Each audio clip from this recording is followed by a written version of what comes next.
Hey guys, what is up? My name is Cartoonz, and as you know, if you are a subscriber to my channel, then you have seen over this past year that I've really put a lot of effort and time into, kind of living this quote-unquote fitness lifestyle, which means going to the gym, lifting weights, eating very specific things, and kind of just growing more muscle and trying to lose fat at the same time. And over this time, I've developed this passion for fitness that I'm really excited to share with you all in these kind of video series form, where I go through my workouts and kind of explain what I'm lifting, why I'm lifting it, what this can accomplish, and just kind of showing my mindset about everything that I'm doing in the gym and spending so much time and effort on. So without further introduction, let's go ahead and get into it because we're going to be leveling up IRL. It's important to note right before we get into the gym that I do want to express what my pre-workout meal is, because if you don't eat before you go into the gym, it's like trying to drive a car with no gas, or trying to play against a level 100 in World of Warcraft with no buttons or no keyboard. You know, it's really hard to do. What I eat before I go into the gym is I'll actually eat a bagel because it's high on carbs and easy to burn, and then I'll have 2 Quest bars. And a lot of you guys may not know what Quest bars are, but they're really great because they taste great and they're also 20 grams of carbs each. They have 20 grams of protein each in each bar, so it's really heavy on macros for what I'm trying to do, and it's great for eating right before a workout, so I definitely recommend checking that out. I've linked everything in the description below, so let's go ahead and get in the gym. Alright, so obviously now we're in the gym together, and today we're going to be lifting chest and going through a chest workout. Now, before every single workout, I always recommend that you take a few minutes to stretch and warm up. And what I mean by stretching the muscle group that you want to work out that day so that you are ready to go and you want to avoid possible injury no matter what. No matter what you do, never injure yourself, because that will, 1, set you back, 2, hurt, 3, I could go on forever, honestly. I have a couple grandparents that are very experienced in bodybuilding, and they're actually 25 years into it. They're really experienced, and the one thing that they told me was to always warm up my rotator cuffs and my shoulders before I do a workout. You know, a lot of my viewers are young, so always take a moment to warm up your shoulders, because maybe in 30 or 40 years it's not going to be as forgiving, and you're going to wish that you didn't lift that heavy weight without warming up. So take a moment by warming up your rotator cuffs with just like a 5-pound plate, move around your shoulders, get the blood in your shoulders and in your upper body ready to go for when you really start focusing on growing these muscles, which I'll explain soon.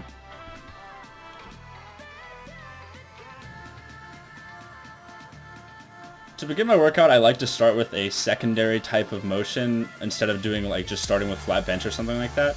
I prefer to start with a dumbbell pullover because this allows me to force blood into my lower chest before I start doing flat bench, decline bench, and so on.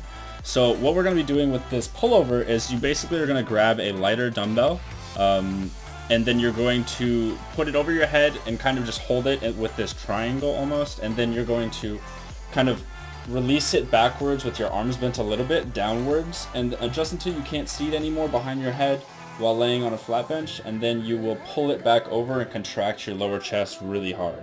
And this is going to, 1, stretch your shirt a little bit, and 2, it's going to feel very, very intense on your lower chest, which is going to kind of break up those muscle fibers and allow blood to move into it and help a lot with warming up for whenever you do your flat benches, your decline benches, and so on. So it's a great first exercise.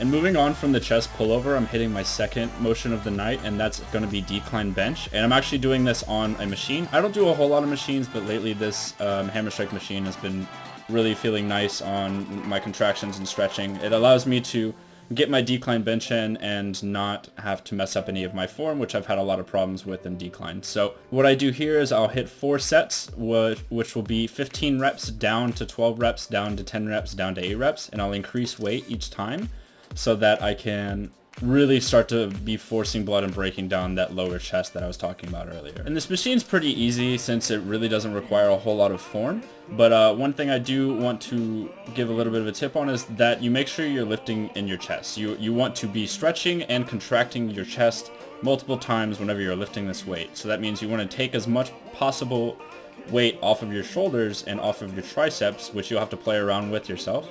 And then you really want to just focus on just bringing your arms out and then pushing them back in, contracting your chest only. And it's really important to think about that.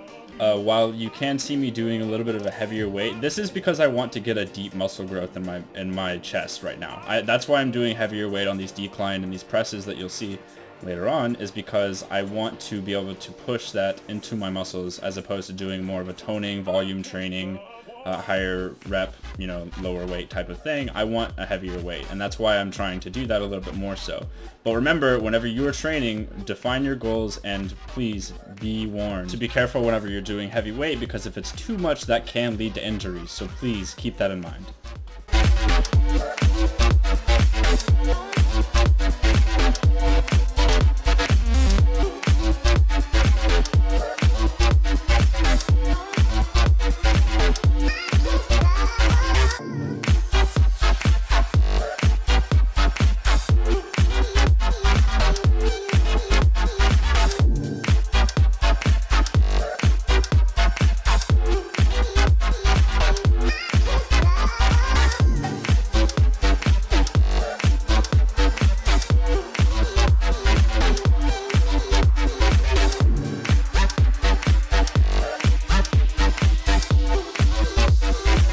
Alright, now that we've spent quite a while on our lower chest, we're going to go ahead and move on to our mid chest.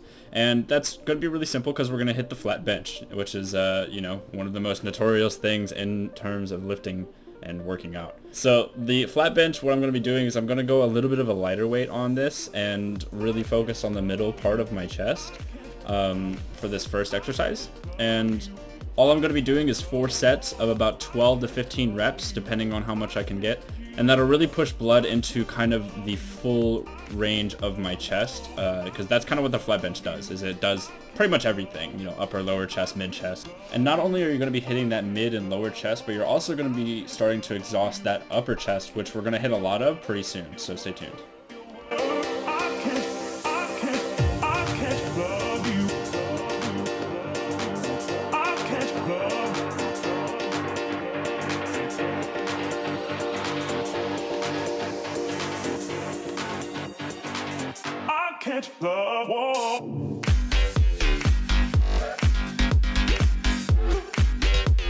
And now we're about halfway through our workout, and moving on from the flat bench, we're going to be doing something called the narrow grip dumbbell flat bench.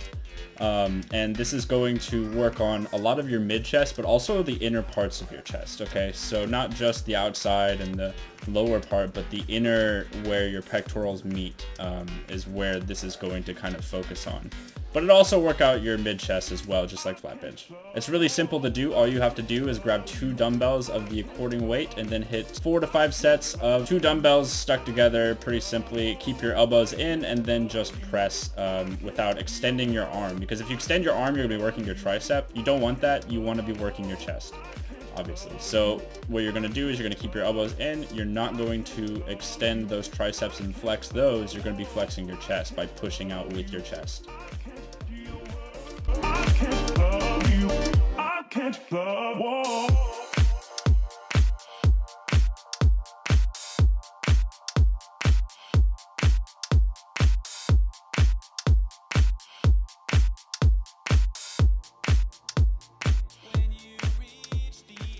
And as we finish up the narrow grip, we are going to move into our last 2 exercises, which is called the incline bench, and then we're going to be doing some cables after that. Now, the incline bench, it's pretty simple. Again, it's just like flat bench, but you're sitting on an incline, and what this does is it works your upper chest as opposed to your mid and lower chest. It isolates your upper chest pretty well, but again, this is an exercise that a lot of people use their shoulders on, so it's really important to keep those elbows decently in and really focus on working that upper chest as opposed to working on your shoulders and keeping your elbows kind of really wide and stuff. That's not that beneficial for you, and I don't want you to waste your time. So be sure to keep an eye on that and make sure you're feeling the incline bench on your upper chest. And as you've noticed throughout my workout, I'm starting to kind of lower the weight and such. That's because I'm so exhausted at this point from doing heavier weights in these presses that I'm unable to do those now in forward presses. So with that being said, it's okay to do that if you are so exhausted that you can't do, say, 150 or something on the incline bench because you just, it's near your end of your workout.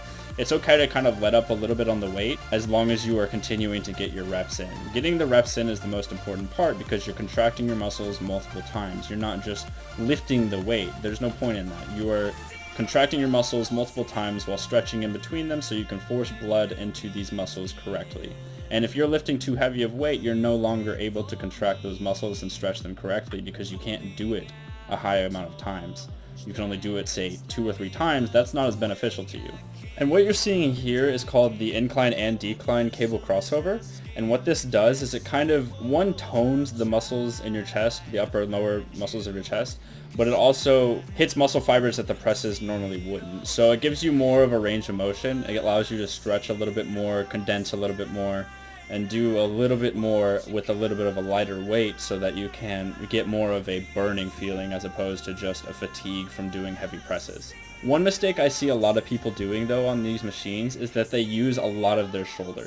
And I actually still deal with a little bit of problem with that. However, I have improved a lot. And that's because I've really taken time to kind of tweak my body in a fashion that I know I'm not using my shoulder, but I'm actually just contracting my chest, and as a result of me contracting my chest very, very intensely, that it is going to just bring down the weight itself. And I know that sounds really weird, but if you get it into an angle that's correct for your own body, which is hard for me to explain, you can just contract and then the weight will move itself based on your contraction. So really take some time to figure out your form with this cable crossover, because this is one of the things that is hard for me to kind of just tell you how to do it and then you can do it. You kind of just have to mess with it a few times, and you can use my weight lifting here as an example to do that, but definitely take some time to tweak your own form here.